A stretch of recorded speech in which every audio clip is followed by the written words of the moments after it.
Hello, everyone, and welcome once again to Ultrasonic Film. As always, I'm your host, James, talking about movies, and more movies. I got to tell you, this is a very special show for me because I'm welcoming two friends back to the show here that I've talked to previously, Christian and Dustin from Retrofiend Radio. Guys, welcome back to Ultrasonic Film. Thank you. Pleasure to be here. Thanks a lot, James. It's always fun. Awesome. And I got to tell you, we've got a very special topic for today. We're going to be talking about cult movies from 1984. Now, I chose the year because it's really my favorite year for movies, and I'm hoping that this show will certainly reveal that as well. Two of my all-time favorite movies come from the year 1984. That's the original Terminator, which is the film I've probably seen more than any other film in my life, and the film Night of the Comet, which again is a personal favorite of mine, and a film that's really much better than you'd think a low-budget film from 1984 about a couple of valley girls battling zombies would be. There's a real nice tongue-in-cheek feel to Night of the Comet. When's the last time that either one of you guys have seen Night of the Comet? I saw it probably about a year ago. I've seen it dozens of times. Nice. I grew up with it. I was 10 years old when it came out. So I caught it, I think, right after it came out on video. I watched it with my cousins, I remember. And I remember just laughing a lot, being creeped out a lot. I was very creeped out on the mall scene. When she gets pulled over, I was creeped out. You know, I wanted more of that when she gets pulled over with the, right. I wanted more of the dream sequence, you know, but I love that movie. Love it. Love the lighting. Love everything about it. It's great film.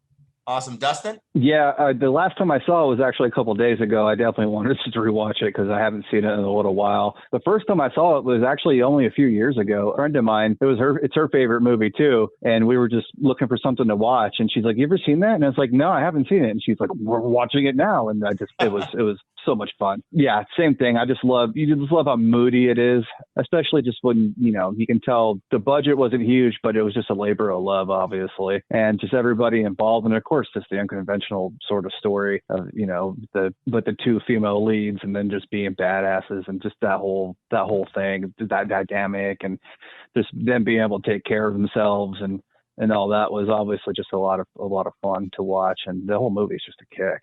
Yeah, absolutely. I would also make the point that with the two female badasses kind of taking control, that seemed to be a little bit ahead of its time. We see a lot of female empowerment now in films. We see a lot of girls kicking ass. In 1984, we were in the heyday of Stallone and Schwarzenegger, and it was very much a guys-oriented action kind of landscape, and this was something completely different. When I first saw the film, I was 12 years old. So, Christian, I know exactly what you're talking about with the gore sequences and some of the spooky sequences. They scared the heck out of me. This was very, very well done. Well, the film is tongue-in-cheek. It is quite scary at times, but also quite funny at times as well. But would you guys agree it's definitely a little bit ahead of its time? Say, Christian, there?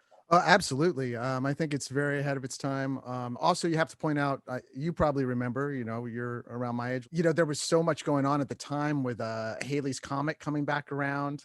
It was all in the press. It was constantly Halley's Comet at school, Halley's Comet, Halley's Comet, Halley's Comet. So this movie, you know, played in on the anticipation of Halley's Comet. So I remember just being like, what is this movie? Like, and being kind of, you know, Halley's Comet was this mysterious thing, and they hyped it up really well. And what you say about the female empowerment and the female leads is very true. And Dustin and I have also talked about that with Sam's film, Ninja 3, The Domination, which also came out the same year. As silly as it is, as ridiculous as it is, you know, it's a huge female empowerment movie, especially for its time. At the time, you know, women were fighting for equality in the workplace and all the same things they're fighting for now, frankly, but they were kind of starting out then, you know, working girl, all that kind of stuff. And that movie definitely, the chicks kick ass. Yeah, and Dustin? Definitely ahead of its time, 100%. And really, those movies they have to bake a little bit, I think, and then they get really appreciated when people look back on them. They have what I call like a 80s retro patina to them. It's a handful of movies. And 84 just is a good example of a bunch of these different types of movies. Cloak and Dagger, Firestarter, The Last Starfighter. They have all this beautiful retro look to them. And that's what you love about them. But when they came out, it was contemporary, and you loved that too, because it felt like it was telling your story. You felt like that was you, the kid in the story. One thing I just want to say real quick about your interview that I thought it was interesting with Catherine Mary Stewart. She was surprised when she started going to conventions that people cared about these movies that she was in, The Last Starfighter and Night of the Comet. She was like, "What, really?" Like, and it was funny because it reminded me of what Sam Furstenberg was telling Chris and I about him and Stephen Lambert. They would talk. They would tell each other, people are really starting to like these movies, this Ninja 3, and they were just like totally surprised by it. And it's funny because Chris and I would go to the San Diego Comic-Con, or in the early days, like early 2000s, we would go. And back then, nobody really cared about the con. I mean, you could walk around through it, no problem, and it wasn't that big of a deal. I remember we saw like Thomas Jane sitting on a table begging for people to come talk to him. There's just all this sort of stuff going on. It was like you could just bump into people and people didn't care. And then you see it progress now, and it's just this insanity thing, which is this sort of, it's nice to kind of be a part of and just watch it and then look back on it, and they appreciate it too. And so absolutely. I'm really glad you mentioned the film Cloak and Dagger, because I definitely want to touch on that one. That's a personal favorite of myself as well. But first, I want to make sure to get this question out, or at least this comment out, and have you guys sort of get your take on it. With Terminator, James Cameron introduced himself as kind of a premier Hollywood director, and that didn't end. He ended up being one of the most successful directors in history. Obviously, he's directed 2 of the highest grossing films of all time, but the original Terminator has a charm to it.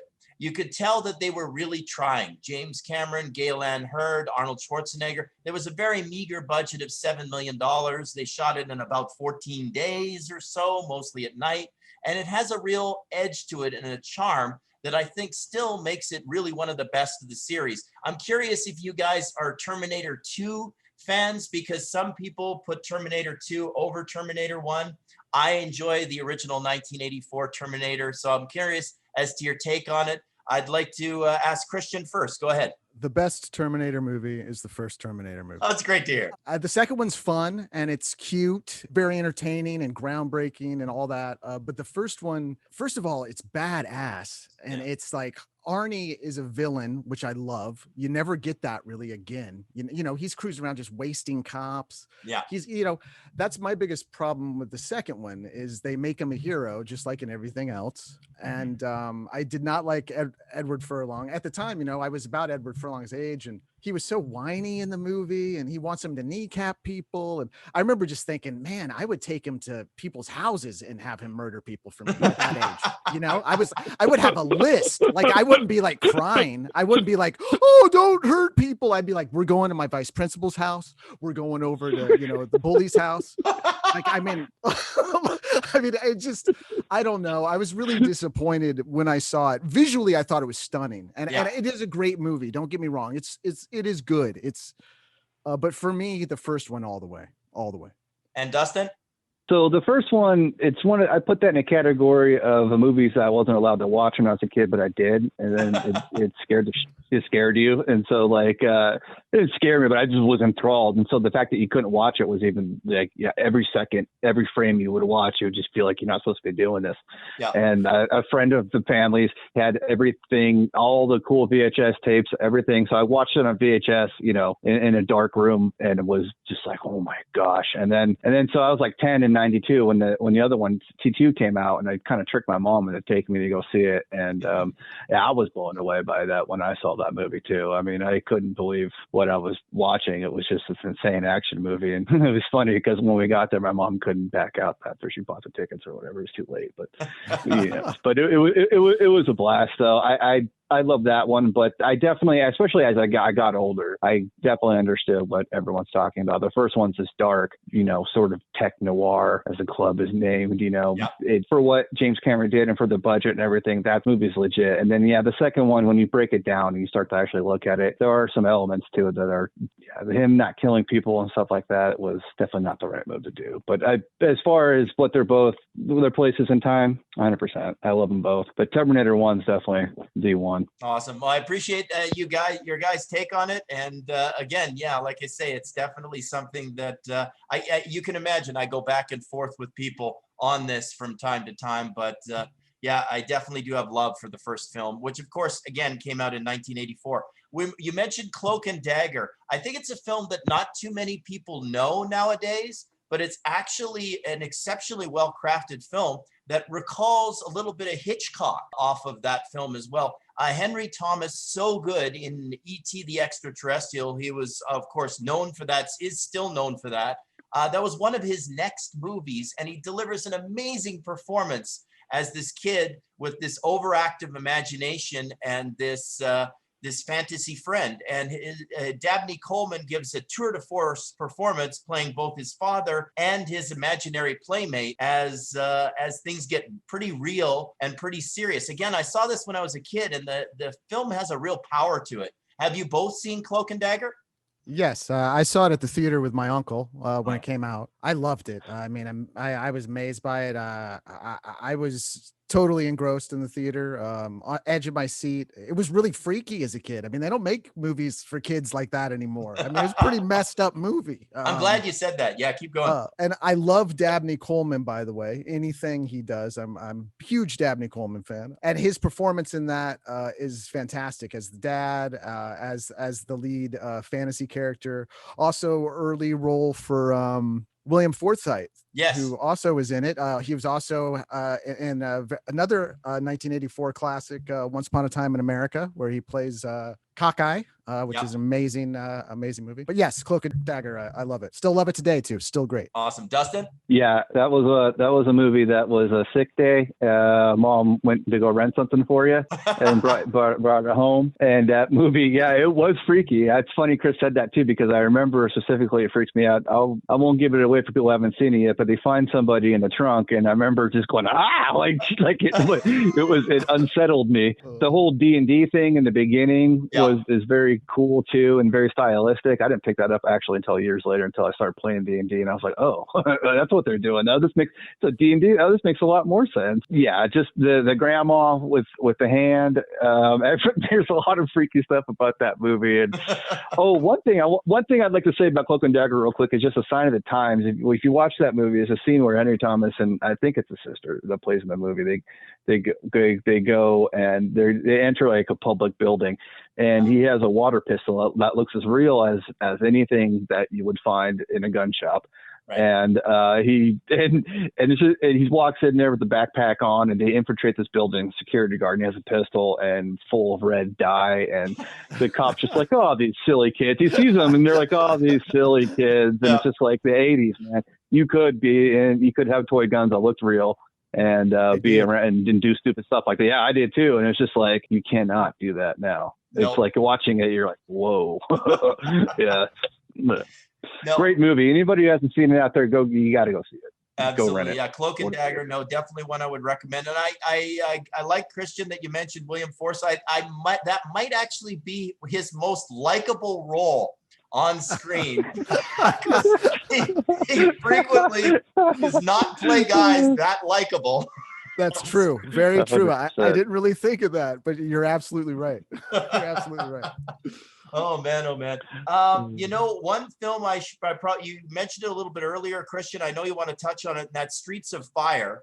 That's a wild little number that's definitely held up over the years. What are some of your favorite aspects on that one? Well, again, I saw it when I was 10 years old. Saw it at the theater. The character of Tom Cody, who was played by Michael Pare, was just like the epitome of cool at the time. I was in love with Diane Lane too. She was like the hottest thing in the world, and I couldn't imagine a more gorgeous girl. So everything about the movie, it was just dripping with style and coolness. It's so, it's a fusion of like doo-wop, but also with the 80s. I love how it takes place in its own kind of time and space. It doesn't exist in any, like nothing in it's real. None of the cars are real. The guns aren't even real. Everything is created just for the film. But I mean, the movie is also, it was supposed to be a part of a trilogy that didn't happen. I love how they shot it during the day, but the whole movie takes place at night. And they had just tarps, over Universal Studios to make it nighttime, 24 hours a day while they filmed. I mean, it's just, it was very ambitious piece, and for Walter Hill, it's totally different. I think he made a mistake in last minute while they were shooting. He decided like he wanted it to be very comic booky and he didn't want people to die and get murdered and stuff. So they kind of pulled back on the violence, and they did that like right when they started shooting. And I think it would have been stronger, and it probably would have sold better, and we probably would have had the sequels. Yeah, that's the wonderful thing about doing this show based on films on 1984 is we can recommend films for folks that they may not have seen, and films that are not were not a huge success at the box office. And so Streets of Fire is definitely a respectable cult film. I know you'd probably agree with me there as well, Dustin. Yes, that's one of those movies I'd seen pieces of just on TV as a kid and was like, well, what is that? And, you just kind of catch chunks of it and you're like, gosh, that movie's strange. I never got around to watching it until just a few days ago because I wanted to prepare for this. So it was interesting. It's definitely stylistically, it's like its own movie, and you can just see that I kind of felt sort of like it kind of the same thing happened to that movie, maybe like that happened to Buckaroo Banzai the same year, where it just was maybe a little bit too weird for everyone. And it really didn't catch on, I guess. I don't know. I'm a huge Walter Hill fan too. I didn't know that what Chris was saying either. It's interesting about him having to pull, some of the violence back, which actually kind of makes sense when you do watch it. Yeah. Yeah. No, I think that's kind of cool. And I'm glad you mentioned Buckaroo Banzai. Of course, the official title is The Adventures of Buckaroo Banzai Across the Eighth Dimension. It's just your average title that you can plop up on a marquee at any moment, Sure. to bring people in. That is an original film into itself. When I first saw it, again, I was about 12, 13 years old. I didn't know what I was watching. And I heard one critic review it, and they said it's like coming in on the second chapter of a matinee serial. That's a good way to describe it. Good way to describe it. That's exactly how it feels. That's exactly how it feels. Yeah. Like, I feel like I should have watched like at least one or two other ones. Sure. Yeah. I know it's a wild film. I mean, how often do you see a movie where the lead character is a rock and roller, a genetic scientist, a race car driver, secret agent man? I mean, he's pretty much everything, and played by Peter Weller, who has his own level of charisma, which is Absolutely different than virtually almost any other actor out there. It's got a wild cast to it with supporting actors and character actors. Christian, I'd love your take on The Adventures of Buckaroo Banzai. Well, I saw that one in the theater with my father. My father used to take me to the movies on the weekends. I would spend the weekends with him. And like you said, it was one of those experiences. My grandma took me to see Blade Runner when I was 8. And it was a similar experience where it was visually striking, but I had no idea what the hell was happening in either movie. The interesting thing is, all these years later, I understand Blade Runner. I still don't understand Buckaroo Banzai, but I still really enjoy it. And but Buckaroo Banzai is amazing. I mean, visually, it's amazing. You wonder, like, how did it even get into production? It's also I think my introduction to Peter Weller, Jeff Goldblum, Clancy Brown, John Lithgow, Christopher Lloyd, Ellen Barkin. I mean, the cast was, I think, pretty much my introduction to like all these people that would go on to amazing movies, Right. But it is truly a bizarre film. I wish they would have made the sequel. I'm still waiting for him to go against the World Crime Syndicate or whatever. I would see that in a hot minute. But yeah, it's a bizarre one, man. Very bizarre. In this world of sequels and remakes, wouldn't it be just amazing, Dustin, to see Peter Weller reassume the role and play Buckaroo Banzai? It seems like the appropriate thing to do with that movie. Like it would have to wait 30 some odd years or whatever, for him to be able to do that. That would make the most amount of sense actually for that movie. Yeah, that movie definitely is one of its own and just a lot of fun to watch.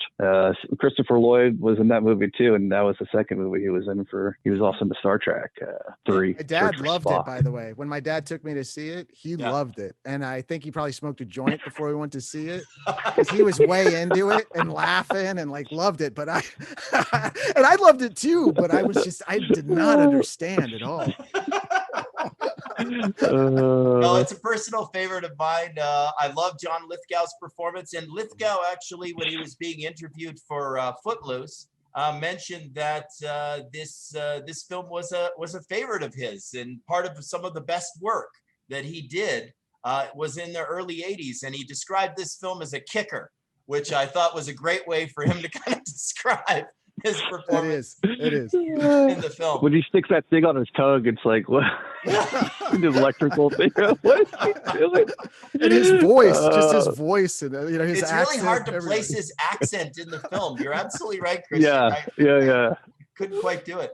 No, it's a wild little number. On the re-release DVD, there's actually an additional sequence with Jamie Lee Curtis, I think, playing Buckaroo Banzai's mother, which is a wild little additional note. They shot that, I guess, and cut it out of the version that was originally released, and then they added it in as a special features version. I got to see that. Oh, I didn't know that. I got to check it out. It's a wild little number. One of my favorite sequences I was mentioning there to Dustin earlier was I love when he stops the rock and roll show in the bar and it goes, wait a second, is someone crying? I mean, it makes no sense whatsoever, but it drives the plot along, and it's fascinating that he would do that. So, yeah, it's a great comedy. The band gets mad. They're like, just keep playing. What are you doing? Yeah, exactly. How do the lines go near the end of the film? Buckaroo, the president called. He wants to know, did this work, or should we go ahead and blow up Russia? Oh yeah. There goes yes on one, no on two. Yeah. So is that blow up Russia? Or what is it? So for everyone listening out there right now, The Adventures of Buckaroo Banzai, if you want to see a truly strange, very unusual film, but also a film that will stay with you, this is definitely one I would hunt up, and I'm sure you guys would agree with me on that. Yes, it's very unique. You're not going to see one like it. I can't remember his name, by the way, but it's the same writer as Big Trouble in Little China. So you can kind of see the humor and the weirdness there. Okay, let's switch gears and go all out comedy. There's one film I really liked, but it was actually one of the biggest bombs of their career, and it came out in 1984. It's called Top Secret, and this, of course, was by some of the legendary funny men, and it's actually a very entertaining and funny film.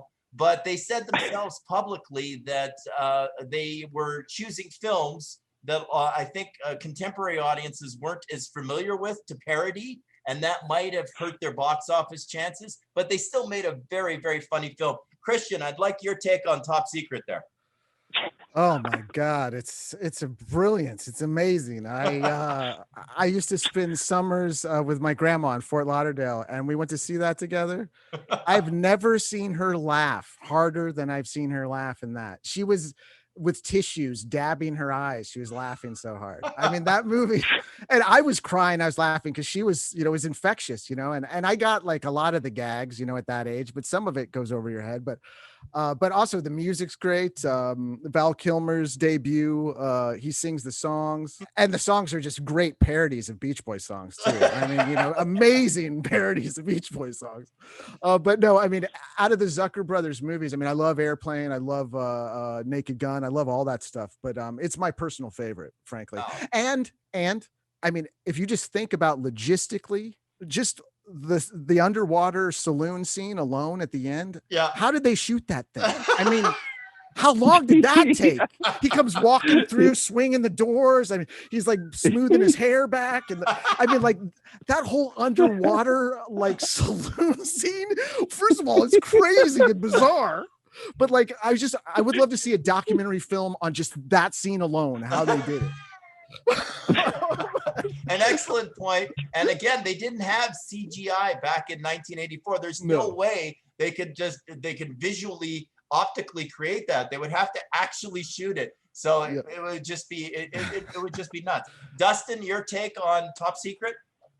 I loved it. That was one of the movies that I caught as a kid on like HBO or something like that, and was like, "What is this?" Because I loved Airplane and all those other movies. Me and my dad would laugh and watch those movies, and that one was just like it snuck under the radar for some reason, and then it was just so ridiculous. I remember just seeing Val Kilmer just dancing, all just completely ridiculous in the restaurant and the cafe, and it's just like, what is this? The whole movie, and then it's just, if you love Airplane and those slapstick kind of comedies, it's just a blast the whole way through. And yeah, that movie is it's a good one. Gremlins came out in 1984, and this was the merging of Spielberg's style with Joe Dante. And it's an interesting film, and it's definitely got a little bit more punch or even violence to it than you'd expect in what is essentially a kid's film. But it is a great film to watch, and one that I've revisited time and time again. Christian, your take on it? Another one I saw at the theater with my uncle. I remember being surprised at how scary it got. I remember like having fun with it and thinking it was fun and silly, and that, oh, he's so cute and Gizmo's so cute and stuff. And then in the classroom, when he gets the teacher, I remember like the tone changes. And I remember as a kid, I remember getting kind of spooked out, and but it was still stayed very fun and light, throughout too. But it is a very interesting film. I love the practical effects in it, and the puppets. Great cast. Joe Dante. I mean, what can you say about him? He's fantastic, especially in that era. Yeah. But no, I mean, it's a classic. The second one's fun and interesting too. And I heard that Spielberg's producing a third one. I don't know what that's going to be like. It's probably going to be CGI, but but the first one. See how it goes. Dustin, your memories on Gremlins, the original? That's one of those movies. Growing up, me and my older sister would just watch all the time, just laugh so hard. It's like Chris said too. It does take a dark turn, and you're like, oh my gosh, and it's one of those movies too. When you watch as an adult, or you watch when you get older. I'd watch it with my niece or something. You watch it, and you're like, why would they buy that thing for their kid and then be so irresponsible with it? And and they don't follow the instructions. They basically just steal it from that poor guy. Absolutely, they do. Yeah, they just steal it from him, and then this all hell breaks loose. It's completely irresponsible. Absolutely, you kind of have to wonder, but obviously the plot needs to advance somehow. So the cast is quite fun. It's a great role for Dick Miller, which he reprised in the sequel as well. But I thought his original role in the first film, while brief, is very memorable. Yes, he's in all the Joe Dante films too, for the most part. Yeah, he is. Yeah, is Joe Dante's favorite actor. So it was great to see. I'm kind of curious. I'm sure probably at least one of you guys has seen this film. It was not a big hit when it came out, but it's an interesting film, particularly from a sci-fi perspective, and also its casting choice. And this is a film called Runaway with Tom Selleck. And Gene Simmons makes a fantastic bad guy. He played the bad guy, I think, in another film with Rutger Hauer called Wanted Dead or Alive. But I really think Gene Simmons could have made a career as an actor just playing bad guys, because he just looks just absolutely fantastically sinister, particularly in Runaway. Runaway is an intriguing film. You got Tom Selleck in the lead, but it's a dark film. It's Michael Crichton directed it, and it's also an early role for Kirstie Alley as well. But it's set in the future where once again machines are kind of turning on us, which seems to be a theme in some films in 1984. Christian, your take on Runaway? Love Runaway. Saw it at the theater one weekend with my dad. I thought it was fantastic. I was blown away that it was the guy from Kiss. I remember my dad telling me that's the dude from Kiss, and I was like, "What? That's not the dude from Kiss." And then he does stick his tongue out at one point, and I was like, "Oh, it is him!" Like when he screams at one point, he does Yeah. something like that. But yes, he is a great villain. It's a great follow up to Michael Crichton's Looker, which I'm a huge fan of. Looker's fantastic. I think it's highly underrated film. Cool. But yes, and Gene Simmons too does go on to do some other great villains. Most notably in '85, I love him in Never Too Young to Die with John Stamos and Vanity, where he plays the hermaphrodite villain. He's great in that. He's trying to seduce Stamos and kill him through the whole movie. But yeah, it's a great one. It's a great one. Awesome. And Dustin, your take on Runaway? I have not. That's another one actually I haven't seen. Chris, I remember him telling me about it years ago, and it's one of those movies I've seen the trailer for, and I've heard about it, but it's definitely on the list of things that I do definitely want to watch because it sounds like it rocks. Dustin, just listening to your taste and getting to know your taste, Runaway is definitely one you want to check out. I would recommend it for you. Okay, guys, why don't we go for a little bit of the lighter side of 1984 again? I got an opportunity. I was very, very happy to interview director Jeff Canoe. And one of the reasons I was is because he directed Revenge of the Nerds, which came out in 1984. Definitely not a politically correct film by today's standards. However, a very funny film and a film that definitely has gained a lot of popularity and notoriety and actually has a little bit of heart to it. And of course, as any film geek will attest, Revenge of the Nerds has kind of got a special place, I think, in 80s films. Would you agree, Christian? Absolutely. I mean, classic. I loved it. I mean, every movie you bring up, I love. Awesome. Yes, early performance by John Goodman too as the villain coach. He's fantastic. The whole cast in that is so good. I know what you mean about it being not politically correct and a little dated. It was in that era of the 80s where, it was charming for boys to be peeking in the girls in the shower room and doing stuff, how did they get away with that back then? like you watch Porky's and stuff and you're thinking, oh my God, these guys are sex offenders. Like, what is going on here? Yeah. But it is a great movie, and it's too bad they could never have a great follow-up to it either. And it has a great soundtrack too. I have the soundtrack on vinyl, and it's very good. Yes, actually, yeah, I have the soundtrack as well, not on vinyl, so I'm a little jealous of you there, Christian, for that. Good to hear. Dustin, your take on Revenge of the Nerds? When did you first see it? When I was a little kid, I was probably on one of the movie channels or something. Me and my sister would just watch it endlessly. It's one of those movies that would just, when it's on, you'd watch it and just laugh and laugh and laugh. And, booger and nerds and, all that stuff. And that movie it's one of a bunch of movies that came out in 84 too, which was interesting because, these coming of age sort of comedies, you have Hot Dog, the movie, Where the Boys Are, 16 Candles, Making the Grave, the Cannon film, and then Revenge of the Nerds. And they all sort of, like Chris said, like, you cannot make these movies anymore for the most part. A lot of stuff in them. Yeah, just like insanity. It just is weird. That whole era was just interesting. 84 was a big year for that. But Revenge of the Nerds was a classic. And all the sequels we would just watch because we were kids, and what else are you going to do? Yeah, it's definitely, it's a fun film, but it's a little bit of an outlaw film in today's culture. So worth noting that as well. And of course, I'd be remiss in comedies in 1984 if we didn't at least mention This Is Spinal Tap, because of course this is Rob Reiner's film. It also ends up being one of the funniest films about musicians ever made. And it was so successful that the fictional group reunited and did concerts, which kind of entered pure meta as far as that actually happened. And of course, they're very talented comedians. And the film was played perfectly straight, so straight that a lot of metalheads in the 80s actually thought that they were a legitimate group when the film came out. What was your first time seeing This Is Spinal Tap there, Christian?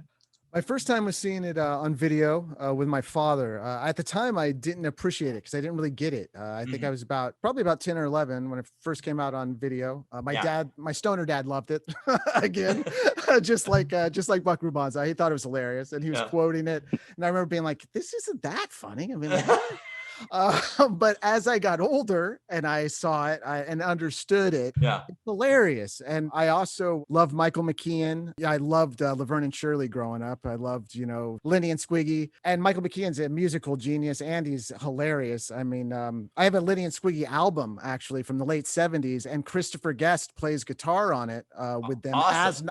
as Nigel. His name isn't Christopher Guest, it's Nigel. He doesn't look like Nigel.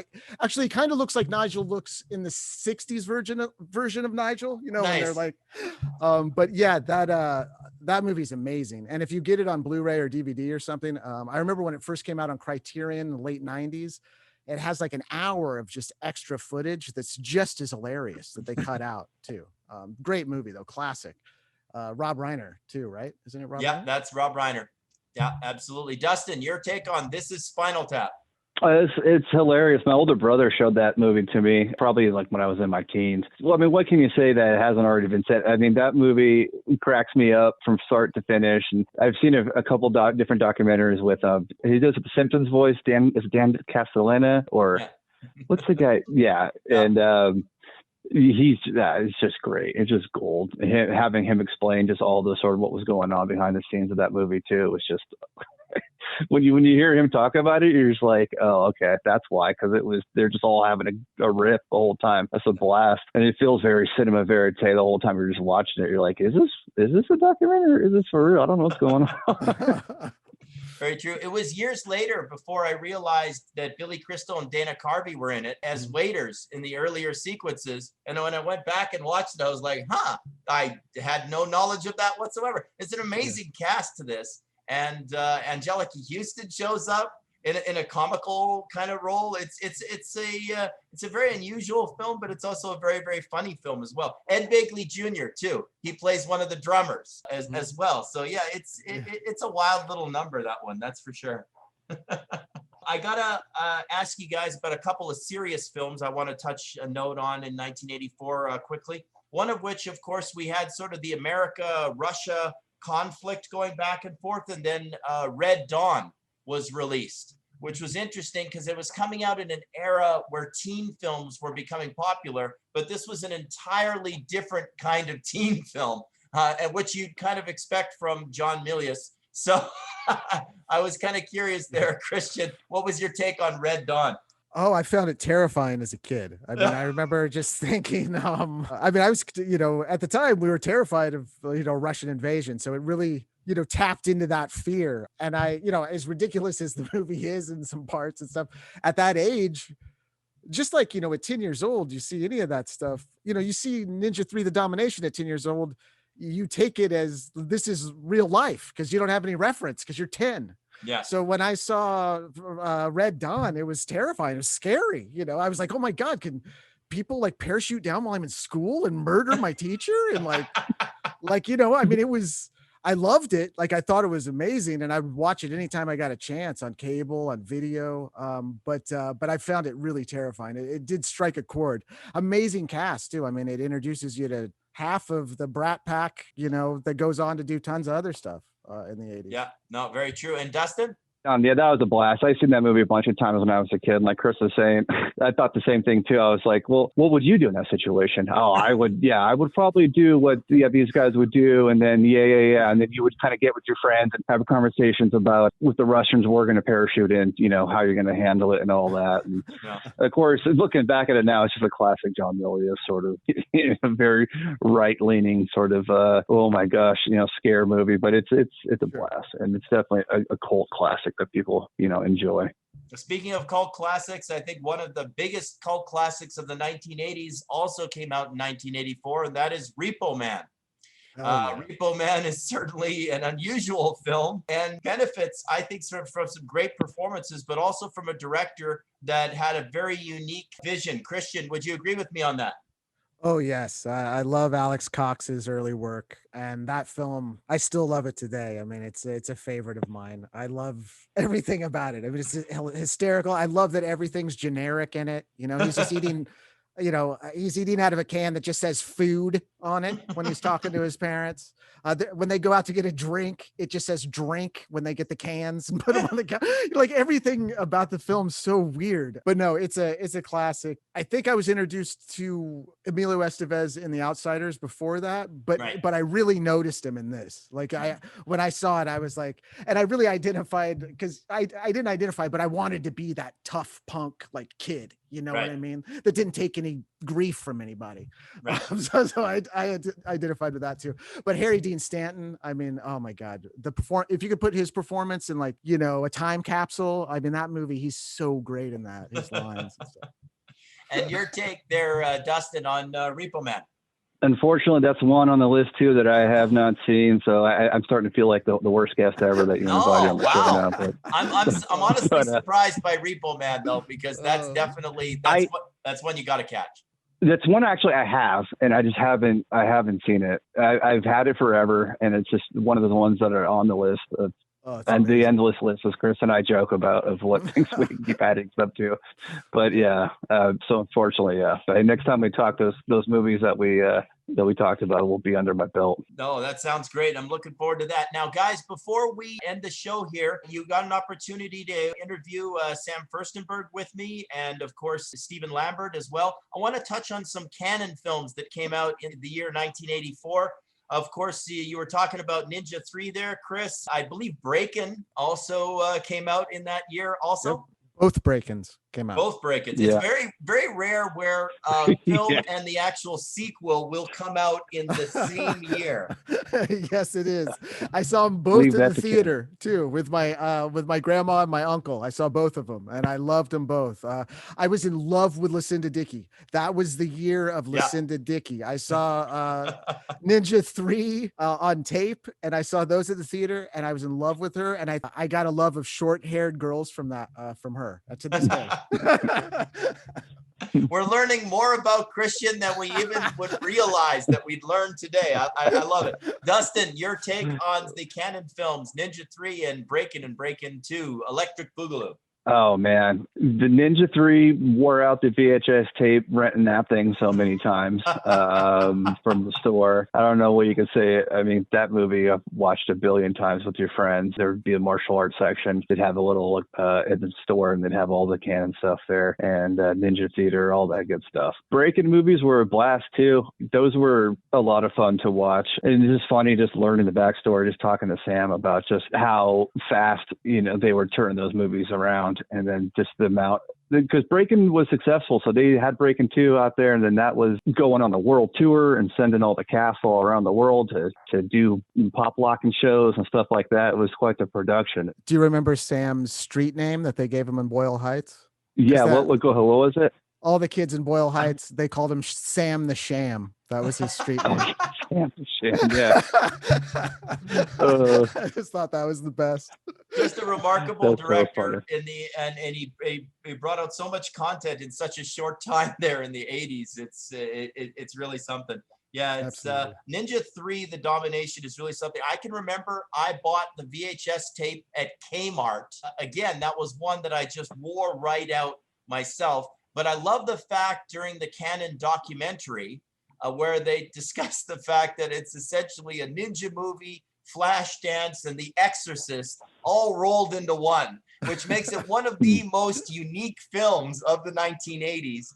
And it's so entertaining, and so much stuff is coming at you so fast, you really don't know what to make of it. That opening sequence where the ninja kills a few people on the golf course, and what seems like the entire police force is chasing him for about 20 minutes. It makes Ninja 3, The Domination a personal favorite of mine. Christian, I know you got to love the opening sequence of Ninja 3. Totally love it. And I used to wear out the tape as well. I was really confused by the movie as a kid because I had seen Revenge of the Ninja about a year before that, But in America, it's Enter the Ninja, Revenge of the Ninja, Ninja 3, The Domination. Right. When Ninja 3 came out, I was confused. I was like, where are the other movies? This is Ninja 3? I didn't see the second one.